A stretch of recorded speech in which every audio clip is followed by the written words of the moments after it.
back, everybody. Brand new episode of Drop the Drama, and I'm about ready to drop some drama on you guys today with two topics that are just freaking fire topics right now that are causing a lot of buzz right now in the sneaker industry.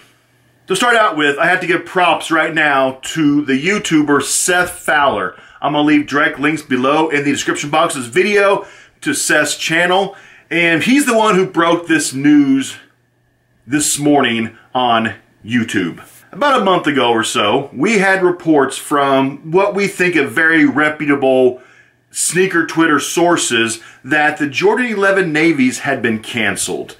Well, after much discussion and deliberation, your boy Clint Miller even bought into the hype, the drama of the Navy 11 release being canceled or postponed. And, you know, we all talked about it on YouTube, on Twitter. It was a huge topic, but SETH FOWLER on Monday was invited to a Jordan Brand event at New York City. And he himself saw the entire Jordan Brand lineup for the 2017 holiday releases. All information from this topic comes straight from SETH FOWLER via Jordan Brand. So it is legit news straight from Jordan. What Seth asked them, because there was a pair of Jordan 11 Navies on the table in front of him, and he asked them, what's the story behind the Jordan 11 Navies being canceled for the 2017 holiday release? And whenever he asked Jordan Brand representative that question, the rep told him that this shoe is releasing and Jordan Brand does not know where people heard or where that rumor started from. So straight from Jordan Brand, Representative mouth was, what are you guys talking about this Jordan 11 Navy being canceled or postponed? We know nothing about that. So it appears some trolls on sneaker Twitter created this fake story. A lot of people ran with the story. I got sucked into it because, I mean, it was some huge news for Jordan Brand to actually cancel a Jordan 11 holiday release, which is huge news.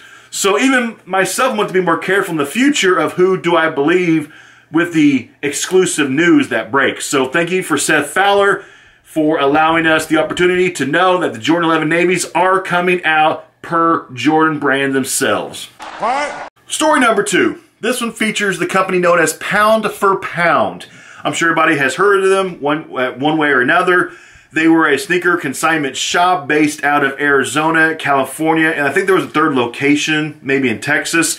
But the main store was based out of Phoenix, Arizona. Pound for Pound has been around for several years. The first couple of years, they were very well known and respected. But within the past 18 months, there's been a lot of shady dealings with Pound for Pound. A lot of people who consigned shoes with them never got paid for shoes they sold. And first-hand testimony from customers telling people like me that they would contact Pound for Pound, say, where's my money?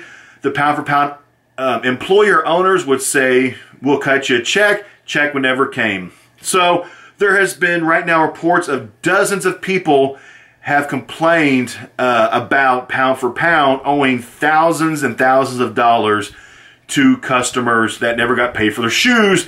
And several weeks ago, maybe up to a month, Pound for Pound just shut their doors. The owner vanished, he took off, disappeared, and all the shoes that people owned went with him. I recently talked to an employee who worked at the Phoenix, Arizona Pound for Pound store for several years, and this information I got direct for him. From what I was told, that the store for over a year now has had trouble paying their employees. Many of the employees wouldn't get paid on time. So what I was told is that what the employees would do is they would get their paycheck one way or another, and that might be why some of the people who sold shoes on consignment never got paid, because the employees would keep that money as their paycheck. So that's what I heard straight from an employee who worked at that store, that some of the internal theft could have been the reason behind people not getting paid. Also, the owner of the store obviously was not paying his employees. And from what I heard directly from the employee, I'm not going to name names because this was a private source, he said that the company hasn't really made any money for the past year, that the majority of the income made was actually from their Keymaster machine. What he told me was their Keymaster machine was set so high that 1 out of every 200 people played would win a pair of shoes. At $5 every try, he said, how everybody knows Keymasters are rigged. They only hit on a set amount of people played. If you don't believe it, if you don't know it, the Keymaster is a gambling machine. And he said that most of the shoes in the Keymaster were like $200-300 shoes. So 200 people played, they would cash out at $1,000, and they made their money that way from the Keymaster.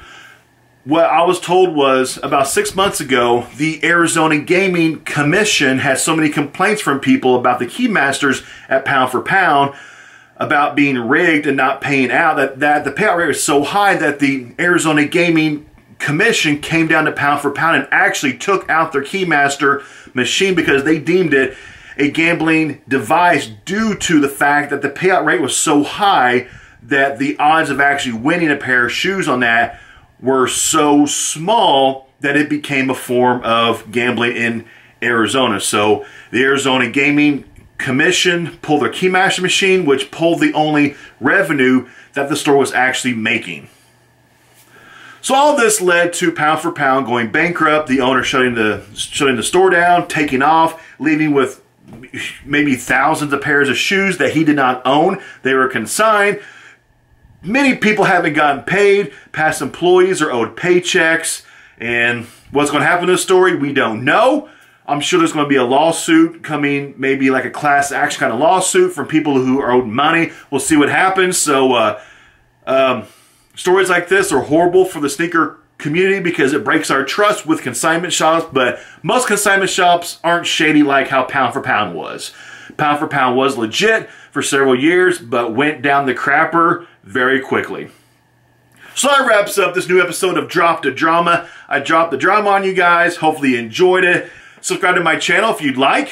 Hit a big thumbs up. Comment below. Please keep the comment section clean per YouTube policies. And have a good one.